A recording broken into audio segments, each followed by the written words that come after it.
देखिए आप लोग सामने एक व्यंजक दिखाने जा रहे हैं। यह व्यंजक क्या है? किसी विलगित गोलीय निकाय के लिए धारिता का व्यंजक प्राप्त करें। ये क्या बोल रहा है? कोई भी एक गोलीय है लेकिन विलगित मीन्स एक ठोस है। जैसे पृथ्वी, अगर पृथ्वी के बारे में सवाल पूछें कि संसार में सबसे बड़ी संधारित्र का नाम लिखें तो क्या लिखिएगा? पृथ्वी। तो देखिए ये क्या है? ये पृथ्वी के लिए हम लोग व्यंजक निकालेंगे। गोलीय विलगित निकाय, इसका मतलब ठोस। जैसे पृथ्वी फुल्ली ठोस है तो उसके लिए हम लोग एक व्यंजक दिखाएंगे।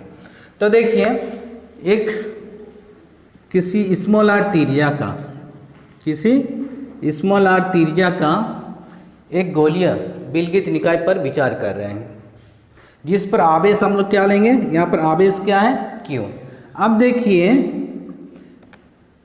कि गोलीय पृष्ठ के लिए यानी ठोस पृष्ठ के लिए पृष्ठ के किसी बिंदु पर, ठोस पृष्ठ के लिए पृष्ठ के किसी बिंदु पर वैद्युत विभव का मान क्या आएगा? जो हम लोग व्यंजक देख चुके हैं। V बराबर क्या था?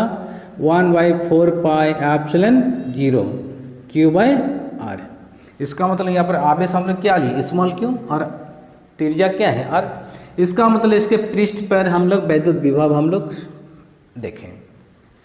इसका लैंग्वेज हम लोग कैसे देंगे?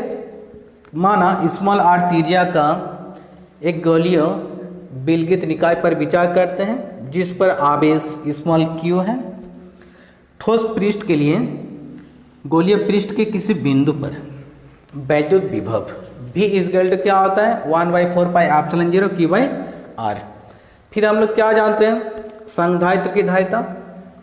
हम लोग क्या जानते हैं? संधारित्र की धारिता।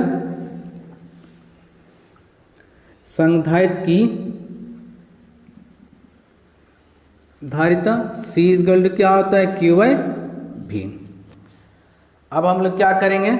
इसको समीकरण 1 मान लेंगे। समीकरण 1 से V का मान रखने पर हम लोग यहाँ पर मान पुट कर देंगे V का। तो V का मान क्या है? 1/4 पाई एप्सिलॉन 0 Q/R। तो यहाँ पर पुट कर देंगे तो इसके लिए व्यंजक आ जाएगा।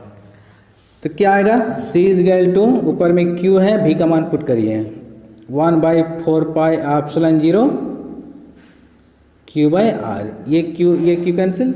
अब देखिए नीचे है, ये चल जाएगा ऊपर। तो क्या आएगा? C equal to 4 pi epsilon 0 into R। ये आ गया गोलीय विलगित निकाय के लिए धारिता का व्यंजक। तो यही सवाल था, किसी विलगित गोलीय निकाय के लिए धारिता का व्यंजक प्राप्त करें। तो उसके लिए ये व्यंजक दिखा दिए। ये व्यंजक वेरी इंपॉर्टेंट।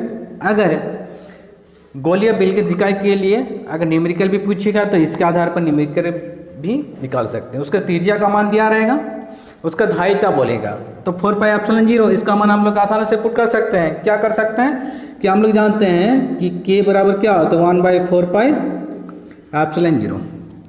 मान क्या होता है? 9 इंटू 10⁹ है ना, हम लोग पढ़े थे। लेकिन क्या होगा, यहाँ पर उल्टा कर देंगे। इसका मतलब क्या है?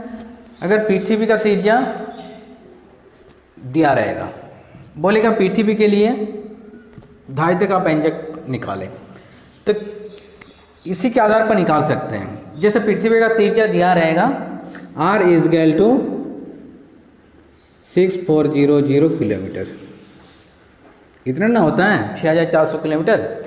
अब इसको साइंटिस्ट पद्धति में लिखेंगे तो क्या लिखेंगे बोली तो 600, इसको मीटर में चेंज करेंगे तो 1000 मीटर मीन्स 1 किलोमीटर।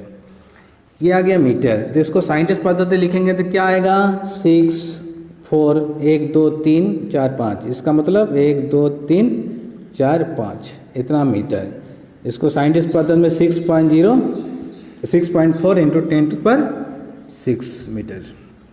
1 2 3 4 5 6 10⁶ मीटर, इतना मीटर दिया रहेगा। पृथ्वी का त्रिज्या है तो पृथ्वी के लिए धारिता का मान निकालें। तो पृथ्वी में कितना धारिता आएगा तो आसानी से निकाल सकते हैं इसी फार्मूला से। क्या पुट करेंगे? देखिए C equal to 4 pi epsilon 0 into R।